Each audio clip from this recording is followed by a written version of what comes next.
I shall start by reading these verses from Daniel 12, and it's verses 8 to 13. I think these sort of set the tone for what this series of videos are all about. Let's have a read.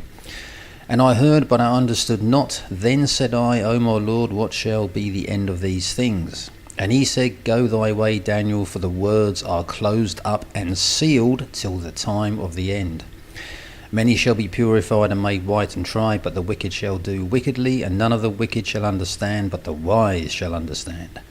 And from the time that daily sacrifice shall be taken away, and the abomination that maketh desolate set up, there shall be 1,290 days. Blessed is he that waiteth and cometh to the 1,305 and 30 days. But go thou thy way till the end be, for thou shalt rest and stand in thy lot at the end of the days. I think Daniel 12:9, I think is especially relevant here, isn't it? And he said, Go thy way, Daniel, for the words are closed up and sealed till the time of the end. So what's this video all about? This is an open presentation where I will show you things I have found in scripture which is spirit led, and it is up to you to form your own views, opinions, thoughts and ideas. You can accept what is said in this and future videos, or you can reject. You can agree or correct, but if you do correct, remember to back up what you are saying with relevant scripture. If you think you know more than everybody else, then myself and everybody on this channel are all ears. In point of fact, the whole of YouTube. If you know something, don't keep it to yourself. But we need to see scripture backing up what you're saying, isn't it? So in this video, this is the first part. We look at prophecy contained within Daniel 9:24 to 27. There are certain things or aspects in this prophecy and its modern day interpretation which you see all over the place, which I personally find a bit troubling, and think it has given rise to a multitude of translations which could possibly be incorrect or false even. This video aims at trying to find the truth that is contained in the verses of Daniel 9:24 to 27, and where those verses lead us to in other parts of the Bible, and the truth contained there also. It also leads to Daniel 7, I think also Daniel 8 and Daniel 12, and then it goes off into Revelation and all the old major prophets. They mention stuff as well, don't they? Isaiah, Jeremiah. We'll look at all that stuff, but it's going to be broken down into smaller bite-sized chunks. The main issues I have with these translations, and it's something that, I think I've hinted at in some of my videos, I think the last video I did say, we're not in the last 7 years yet mentioned by Daniel, but some people say that it's been fulfilled. There you go, there's a hint. The main issues are these. The first one is, many say there is a gap from the 69th to the 70th week with a duration that is unknown, which to me just raises a lot of question marks, The second one is the identity of Messiah the Prince. We assume that the Messiah the Prince is what it is, yeah? But is it what it is? Yeah, we're going to look at that. Number 3, who is the he mentioned in Daniel 9:24-27? Is it the same as the Messiah the Prince as mentioned earlier, or is it somebody else? The assumption is it's somebody else, isn't it? Yeah, and we know who that is. And is the covenant made by this person a peace treaty when the word peace is never used in any of the verses? I've said this a number of times before, yeah. And finally, the 1,260-day, 42-month and times and a half period mentioned numerous times in Bible prophecy. I think it's about 7 times. We'll have a look at those. Is there a connection? And that's what this video is focused on, is, in summary, 1,260 days. That's what we're going to be looking at. And we'll look at, I suppose, the Christian way of analysing it, and we're going to look at what the Jewish people say as well, because at the end of the day, you've got to realise that this is in the Old Testament, and it's based on the Jewish calendar, isn't it? And this is where I think the discrepancies start, and you start realising that maybe this 70th week is not what we think it is. It's something completely different, yeah? And if it is something completely different and it ties up with these other prophecies, especially Revelation, then it starts throwing a spanner in the works of Revelation as well. So that's what these series of videos are all about. I can't do it in one video because it'll probably be about 50 hours long. It'll be that long, so it's going to be, sort of try maximum sort of half hour to an hour on each video, and just give you bite-sized chunks. So what we're focusing on here is 1,260 days. We'll look at the different Bible verses. I'll give you some general things I'm getting from it, and I'll just leave it with you, and then we'll move on to the next section. So let's have a look at the 1,260 days. Where is it mentioned in any shape or form, either 1,260 days or 42 months, or time, times and a half. That's what we're going to look at next. So we've got 7 Bible verses that we're going to look at. Let's have a look. We've got a couple in Daniel and the rest are in Revelation, and they all mention this similar time period. Let's have a read of them first and then we'll start delving into it. These are basically jigsaw pieces I'm throwing at you. Right, Daniel 7:24, and he shall speak great words against the Most High, and shall wear out the saints of the Most High, and think to change times and laws, and they shall be given into his hand until a time and times and the dividing of time. And the next one, Daniel 12:7, and I heard the man clothed in linen, which was upon the waters of the river, which he held up his right hand and his left hand unto heaven, and swear by him that liveth forever, that it shall be for a time, times and a half, and when he shall have accomplished to scatter the power of the holy people, all these things shall be finished. Right, we go into the Revelation now. Revelation 11:2. But the court which is without the temple leave out, and measure it not, for it is given unto the Gentiles, and the holy city shall they tread under foot 42 months. Revelation 11:3. And I will give power unto my 2 witnesses, and they shall prophesy 1,260 days, clothed in sackcloth. And Revelation 12:14, and to the woman were given 2 wings of a great eagle, that she might fly off into the wilderness, into her place, where she is nourished for a time and times and a half time from the face of the serpent. And then Revelation 13:5, and there was given unto him a mouth speaking great things and blasphemies, and power was given unto him to continue 42 months. Right, so let's have a look at the common, the common sort of conception out there about how the 42 months, the 1,260 days, and the times, they're all the same thing, yeah? So they're all got to be connected, haven't they? Well, let's have a look at this, how that's arrived at. Basically, how it's arrived at is in Numbers 14:34 and also Ezekiel 4:5, it is mentioned about how prophecy, 1 day equals 1 year, yeah? So 1 month equals 30 days equals 30 years, and 1 year equals 360 days equals 360 years. This seems to be the interpretation that's out there. Yeah? I would say probably the Christian interpretation. Don't get me wrong, I'm a Christian. But the Jewish people disagree with this completely. And that's where it starts throwing a spanner in the works, because I lean more on what they're saying, because at the end of the day, their calendar, the calendar that is mentioned, yeah, is a Jewish calendar, isn't it? It's a Hebrew calendar. It's not this thing we're talking about here where it averages out 360 years. 360 days equals 360 years. Can you see what I'm saying? But basically, let's go for the first one. Time and times and a half time. A time is 1 year, yeah? Times apparently is 2 years. It could be 5, it could be 10, we don't know, do we? But people are saying time and times is 1 plus 2, and then a half a time is half of 1, and you arrive at 3.5 times, which is 3.5 years, isn't it? And this is arrived at because time equals years from the Aramaic term idan, which the Septuagint translates as year. And it's mentioned in Daniel 4:16. Times equals 2 years. The Aramaic word for times means 2 times.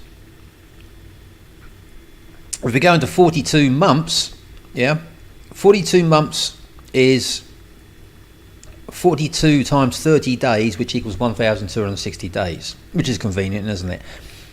And 1,260 days is the biblical term that we see, the 200, 300 and 1,000 that is mentioned a couple of times, isn't it? That's 1,260 years. So they all say, what we come to the conclusion is they're all the same thing, yeah, which is backed up by Numbers 14:34, Ezekiel 4:6, and also Daniel 4:16. I'm getting this from a source from somewhere else. I've just looked at a lot of stuff on the internet, and that's what these people are saying, which I think is the general consensus out there, isn't it? So what is being said is that those 7 Bible verses, there must be a connection there somewhere, isn't it? And that's what we're going to look at next. We'll look at each individual verse, see what they're actually saying. But before we look at those verses, what I'm going to do is have a look at, I've got this diagram here, Daniel's 70th week, and I think it's got Revelation and also the timeline of Daniel's 70th week, what it's actually hinting at, running in parallel. And also we've got below that the Tribulation, 1,260 days, the Great Tribulation, 75 days, and God's wrath, 1,215 days.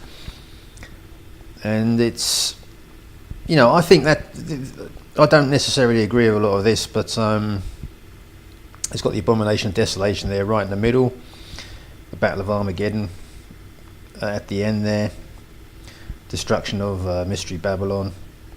It's even got the Hebrew calendar years below as well, blowing of the trumpets. It's very good. I agree with the first half of it. The second half, I don't think, for me, the trumpets and the vials, I'm pretty much alone on this view.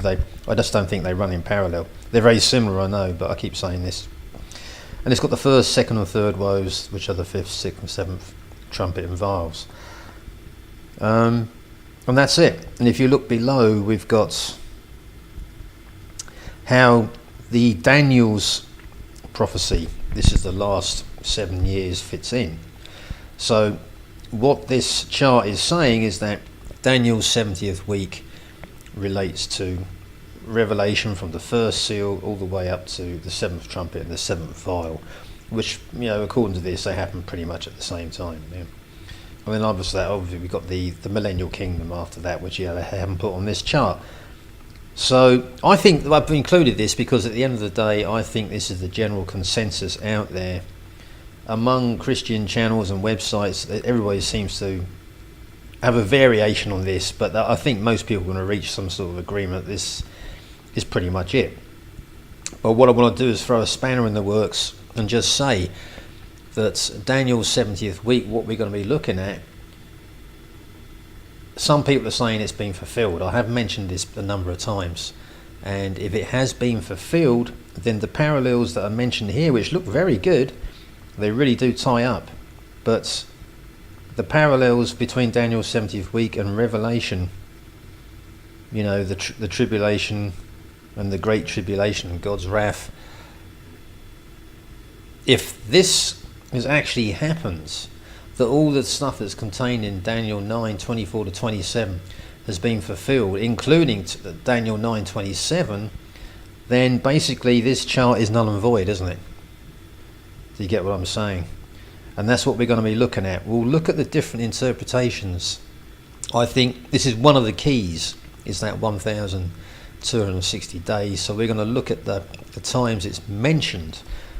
And notice there is no mention here of the witnesses, which I think is quite an important event. And also the woman appears, doesn't it, and gives birth to the child, and she goes into the wilderness. This doesn't appear here, though. This is just all the judgments, isn't it, by the looks of it. But anyway, so let's go back to those 7 verses I read to you, and let's look at them a bit more closely.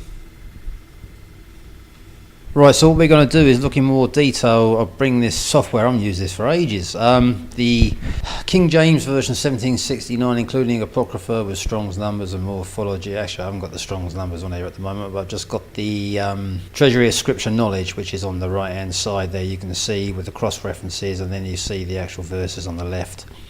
And I've just got the main frame there. I've got 7 verses under consideration, and it is either highlighted in green or yellow. And what we're going to do is have a quick look, and then we'll see where these verses spray off to.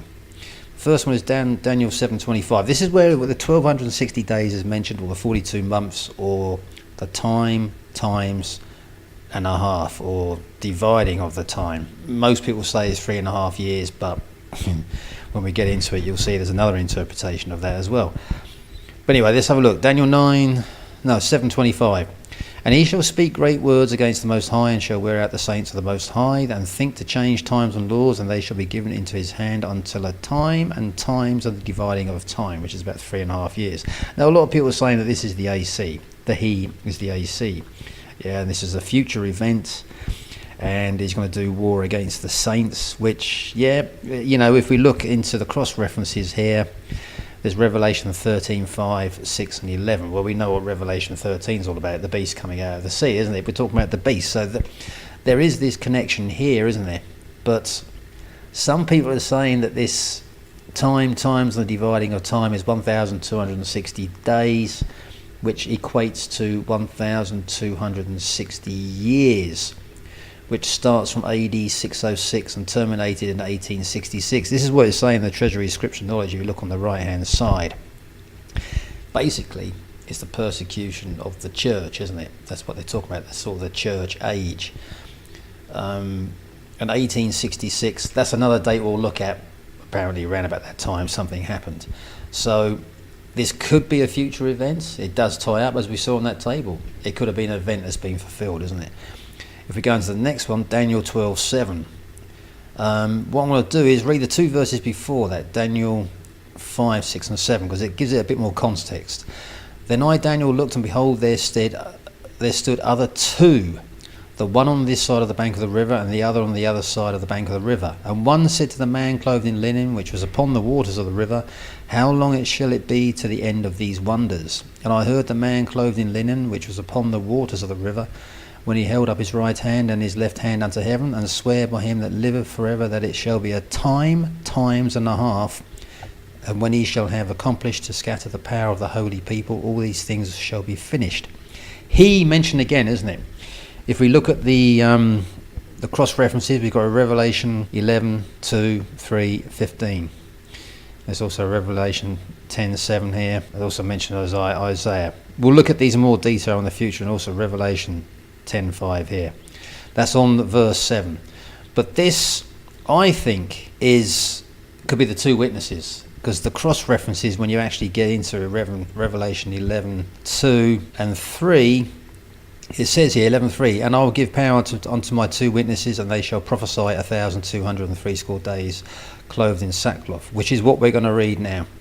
Let's go to Revelation 11:2, where this time period is mentioned again. But the court which was without the temple leave out, and measure it not, for it is given unto the Gentiles, and the holy city shall they tread under foot 42 months. This is talking again of this possible, the midst period, isn't it? There's a 7 year period, and in the midst, 42 months, there's going to be a trampling of the Gentiles in that region. And then 11:3, and I will give power unto my two witnesses, and they shall prophesy 1,260 days, clothed in sackcloth. Yeah, so it mentions linen in the Daniel thing, doesn't it? But there's definitely two men are mentioned there, isn't it? One on either side of the river, and in the Revelation St. John the Divine, he's saying the same thing, and the same time period is mentioned. So there could be a connection there, couldn't there? Right, so we go on to the next verse now, and this is Revelation 12:6. This mentions the woman, and the woman fled into the wilderness, where she hath a place prepared of God, that they should feed her there 1,260 days. This is the sign of the woman, isn't it? There was a massive thing about this. There was some constellation that's going to appear that hasn't been seen for thousands of years or something like that, isn't it? And there's obviously this amazing sign, and I'll be honest, nothing much has happened since, is it? But I mean, we're all sitting there waiting. Was that the sign? I don't know. But the woman that's mentioned here has got many interpretations, as it always is with Revelation, which is why I steer well clear of it these days. I really if I come into Revelation, I always come via the Old Testament and the major prophets, especially. The woman that some people are saying is Mary, and she gives birth to this child, and everybody is in agreement it's Jesus, isn't it? But the woman, they're saying it could be Mary, it could be the church that's being referenced there, and some other Bible scholars are saying no, it's Israel. Israel gives birth, because he was Jewish, wasn't he? If we go into the next one, Revelation 12:14 mentions the woman again. And to the woman were given two wings of a great eagle, that she might fly into the wilderness, into a place where she is nourished for a time and times and a half a time from the face of the serpent. I think most people agree with the serpent is Satan, isn't it? And the woman, as I said before, it could be Mary, could be Israel, could be the church, could be something else. You've got to remember that Revelation can be symbolic as well. It could be just a symbolic thing, isn't it? It could be that constellation, that star formation that happened, isn't it? And the serpent is Satan. If this is a future event, some people are saying that refers to Herod and Mary, when Herod did anything born younger than 2 years of age in Bethlehem, he did a mass slaughter, didn't he, at that time? Some people are saying that, aren't they? Finally, we go into Revelation 13:5. And there was given unto him a mouth speaking great things and blasphemies, and power was given unto him to continue 40 and 2 months. Again, if we look at that, it cross-refers with Daniel 7:8, 11 and 25, and Daniel 11:36. So there is a cross-reference there. And there was given unto him, the him, we know who it is, isn't it? It's got to be the beast. And that's it. That's those Bible verses. Is there a connection between these things? I put this question to you, Why do they mention the different time spans, Some people are saying that this 1,260 days, one day equals a year, yeah? And people are tying that up with, a certain date, as I gave you before, AD 606. And if you add 1,260 on top of that, the period ends at 1866. They're saying it's the church age where people of the church, were being persecuted at that time, wasn't it? The institutionalizing of the church. So that's it for this video. I'm just showing you things here. I'm giving you a load of jigsaw pieces. I'm leaving it open-ended, and I'm just hinting at certain things that, just as there is in Revelation, there are various interpretations of it. There's agreement on certain things, but it seems to me once you get to the trumpets and the vials, the roles of the witnesses, the mystery Babylon, all this, there's so many variations out there, it's unbelievable. I don't even get into it anymore, to be honest. I've just given up with it a long time ago. I realised just stay as far away from that book as you can. If you do go into it, come into it like I'm doing here via Daniel, Isaiah, that sort of thing, then you'll get your understanding. You don't have to pray for it, you'll get your understanding that way. But I think what I'm doing here is opening a can of worms. But just like Revelation, there are different interpretations with regards to when it actually happened. There's the historicist view, the saying that it happened at 70 AD or it happened in the past. It's been fulfilled, basically, isn't it? There's the futurist view, saying that it's an end times thing, that it ties up with Daniel, and that with the book of Revelation ties up and correlates with Daniel. A lot of stuff mentioned in Ezekiel and Isaiah, that these things haven't been fulfilled yet, and it is an end times period of 7 years, millennial kingdom of 1,000, all the rest of it. These things have yet to come. And other people saying no, these were fulfilled in 70 AD. Yeah. And when you start looking at the 70 AD case, another translation is people are saying it's symbolic, isn't it? The book of Revelation is just a representation, a symbolic representation. You have to look, there's all symbols in there. Another translation is saying it's just a representation of good versus evil, a battle that's never going to take place. Yeah. There's another view which is, supports the gap theory, isn't it? Where there's this massive gap. Basically, some of it has been fulfilled, and we're waiting for the rest of it to happen, isn't it? So that's what some people are saying. There's a multitude of views out there, isn't there? So I'm going to leave this video at that. There's no conclusions drawn here because but all I've done is just present you with a load of jigsaw pieces, things that I'm seeing, and I'm just dropping little hints here and there. I'm not trying to confuse you, because the confusion's not of the Lord, is it? But I'm just trying to make things clearer, to be perfectly honest, and trying to find the truth. But what I'm seeing out there, people are connecting certain things together, and to me, it doesn't make a lot of sense. Scripture is saying something else to me, to be perfectly honest, the more I look at it. And finally, this is going to wind up a lot of people. This is what I've read on a Jewish website somewhere, a dangerous thing to do, but this is what they say it is. They say that the 360 days is not correct. What happens is the Jewish calendar, what it is, it doesn't follow the same, that it doesn't work on a lunar calendar, and it doesn't work on a solar calendar. They mix the two together, and what they do is they have a leap year where they add an extra month in every 4 years. Yeah, instead of what we do, where we have one extra day in February, or it is, isn't it? A leap year every 4 years. They have they add an extra, I think, a month or something like that, and that's how they manage to keep their major festivals. They always line up pretty much with the dates that they're supposed to happen. They always seem to happen round about September. March and April, and September, October seem to be the major ones. That's where they are, Rosh Hashanah, that sort of thing, isn't it? That's how they managed to do it. So when you start taking that into account, it puts a complete spanner in the works on this 1,260 day theory. Have a listen to this, what this website had to say. I'm not going to mention who they are, but if you have a look at this, what they read with Daniel 9:24 to 27. The mention of the referencing there is to the Holy of Holies. Yeah. The second thing is Diva.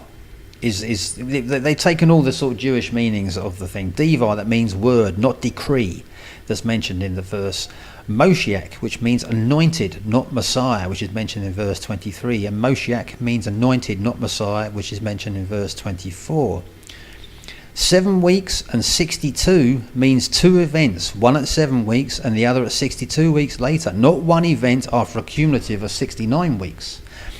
Yeah, that's what we're doing. We're doing with the 69 weeks, we're adding the two together, and then, Messiah is cut off, isn't it? And then after that, we've got this gap, and then there's this final 1 week period, which equals 7 years, doesn't it? And vain lo means will be no more, not for himself. And chares means death to a transgressor, the cuts of their relationship with God. If you apply all that to the actual, what this they say is actually saying, and take this with a pinch of salt. So this is what they're saying. This is how Daniel, not 27, but Daniel 9:24 to 26 should be correctly translated and understood. They're saying this: 70 weeks, 490 years, are determined upon your people and upon your holy city to finish the transgression, to make an end of sins, and to make reconciliation for iniquity, and to bring in everlasting righteousness, and to seal up the vision and prophecy, and to anoint the Holy of Holies. Yeah. 25. Know therefore and discern that from the issuing of a word to restore and rebuild Jerusalem, starting from its destruction, until an anointed prince, Cyrus, will be 7 weeks, 49 years, and then for 62 weeks, 434 years, it will be built again where plaza and moat, but in troubled times, Persian, Greek and Roman domination.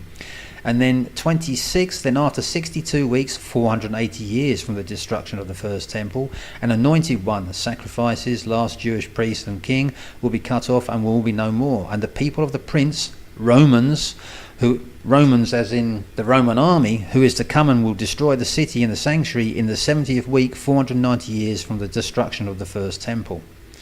Yeah. That's an explanation I've seen for Daniel 9:24 to 26. They haven't gone into 27. Yeah. So it mentions Messiah the Prince. It's not talking about Jesus. It's talking about something else. As you can see there, the anointed prince, Cyrus. Yeah. But it does mention the word Messiah, but like I said, anointed is the word it actually means. But that's just another a very interesting translation of that from a Jewish perspective. And to be perfectly honest, I look at that and I think, yeah, it definitely fits in. What we're going to do is move on from there and look to see, well, where does that take us from there? Is there confirmation anywhere else in the Old Testament that backs up what this Jewish website is saying? This is a bold statement, because if Daniel 9:24 to 27 ties up with Revelation, and that our conception is the final week is the tribulation period, the great tribulation and God's wrath and all the rest of it, the woes. If this has happened already, what happens to the tie-up between Daniel and Revelation? What actually happens to Revelation? Have those things been fulfilled? It's another thing we're going to look at in the next video, which will be part 3. The final thing I've got to say on this number, 1,260 days, which is about 3.5 years, is in connection with Jesus himself. Yeah, this thing keeps coming up over and over again, especially in connection with the woman, isn't it? Then she gives birth, and it's mentioned of 42 months or times and a half. This thing keeps coming up, isn't it? And a lot of people say that Jesus' ministry was from roughly 30 to 33. Some are saying it was 4 Passovers, wasn't it? It included 4 Passovers, so it's a minimum of 3 years. Some are saying it may have been, or a lot of people think it was 3.5 years. There's people out there who argue against it. There's people up there that argue for it. But he did celebrate it, didn't he? So there's another thing to think about. But my final words on this is you know, if what I'm starting to, I'm just giving it to you gently because there's more stuff to come. If what I'm saying here is correct, if we're starting to reveal something here, then if I start checking with, say, Ezekiel, Jeremiah, other verses in Daniel, Isaiah, if what is being discovered here is starting to cross-refer, forget the cross-references, the treasury of scripture knowledge is a man-made thing, isn't it? But it's very good, but you know, you can't 100% rely on that. But it does guide you into verses, and if you look at the context, read the whole chapter, you think, yeah, it's the same thing. And you think, well, why is that? Because the Lord is working through these people throughout the Bible, throughout the history of the Bible, all the way through. Times change, don't they? People change, but the Lord doesn't change. He's consistent all the way through, isn't he? So whatever was said to Isaiah is going to be the same thing said to Jeremiah, all the way through to the minor prophets, and certainly to St. John the Divine, isn't it? So, you know, when you start looking at, when I start finding these sort of things, I start looking for confirmation, especially with the major prophets, not so much the minor ones, you know, which is what we'll be doing in the later videos. But certainly, as I keep saying, Revelation's got a number of views on it: preterist, historicist, futurist, and then there's this sort of symbolic, you know. And I think, you know, with the Daniel, it's a bit more clear cut. I think there's maybe just 2 or 3 views on there, either past, 2 past events, yeah, one that's just finished, say, a couple of 100 years ago, and one that happened around about the 70 AD time, and the future one, which is yet to be fulfilled. And you've got this amazingly massive gap of unknown duration, you know, which does make a lot of sense, but when you look at it, it does line up. When you start trying to line things up using this 360-day year, which doesn't really line up with the way the Jewish people do things, you know what I mean? It does make sense, doesn't it? But you're starting to twist things and bend things and saying, yeah, it's 360 days, isn't it? Of course it is, in a year. You know, you're starting to do that, and over a longer period of time, if you apply what it's supposed to be, you may come up with a completely different answer altogether. And then you realise that it isn't who it says it is in there, it's something else, you know.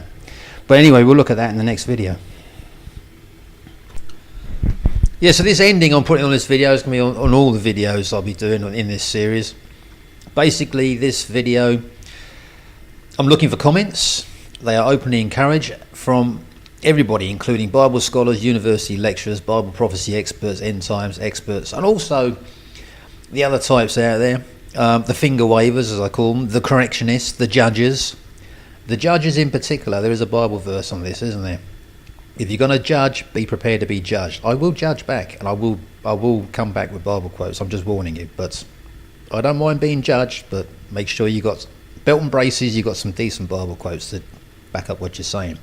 Also to the Yeshuans, Yeshua HaMashiach, or what they call him, or Yeshuan, the alternative name Yeshua, isn't it, for Jesus? These people, I just can't figure out for the life of me. You know, they've got one foot in they're saying they're Jewish, and then the next minute they're, you know, they believe that Jesus is the Messiah, but they don't call him Jesus, they call him Yeshua. I don't know where they're coming from. Even the Jews don't understand them either, but what do they call them, Messianic Jews or something like that, isn't it? I don't know. And also these cult types, which I think that those people fall in that category as well. You know, and also finally the pray for understandings, those types, you know, pray for understanding, blah, blah, blah, and they put that on the end.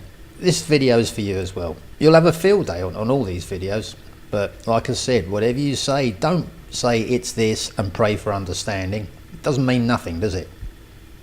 If you prayed for understanding, you got an answer, show it where it is in Scripture. You should know, if you're a Christian, that's what you should always back up what you're saying. If it's not in the Word, then what you're saying is, you're hearing from somewhere else, isn't it? Do you get what I'm saying? But anyway, what I'm going to do at the end of all these videos is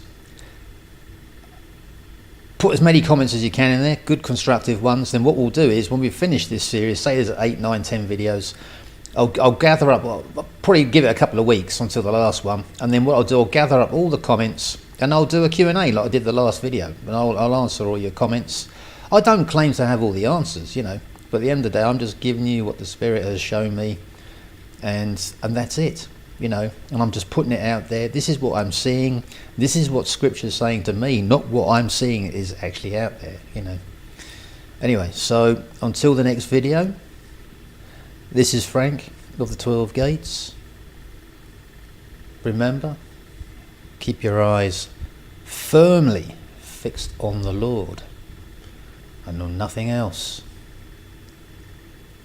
And as always, peace, love, and joy.